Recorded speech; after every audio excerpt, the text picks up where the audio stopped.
আজ 25শে নভেম্বর আমি এসেছি গ্রামের বাড়িতে। গতকাল এসেছি, রাত্রে ছিলাম বাড়িতেই। তা আমি বেড়াতে বেড়াতে আমাদের বাড়ির পেছনে এসেছি। এই যে আমার পেছনে আমার বাড়ি দেখা যাচ্ছে না, একদম গাছে ভরে গেছে, কলা গাছ, প্রচুর কলা গাছ।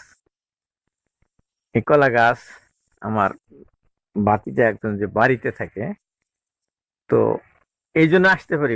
ভাতিজা যদি বাড়িতে না থাকতো কার কাছে আসতাম? তো মেজো ভাতিজা আব্দুল মান্নান তালুকদার ব্যবসা করে, প্লাস এরকম বিভিন্ন রকম কৃষি প্রজেক্ট করে আর কি। খুব ভালো, সে ফল ভালো পায়। কলার আবাদ করে, হলুদের আবাদ করে, বেগুন, বিভিন্ন রকম সবজি আবাদ করে। এই যে আশেপাশে দেখতে পাচ্ছেন তার কলার বাগান, এটা আমাদের বাড়ির পিছনে। এটা পতিত থাকতো, এখানে আমরা কিছু আবাদ করতাম না, এমনি খালি থাকতো। সেইগুলি এখন আর অর্থকরী ফসল হয় এখানে।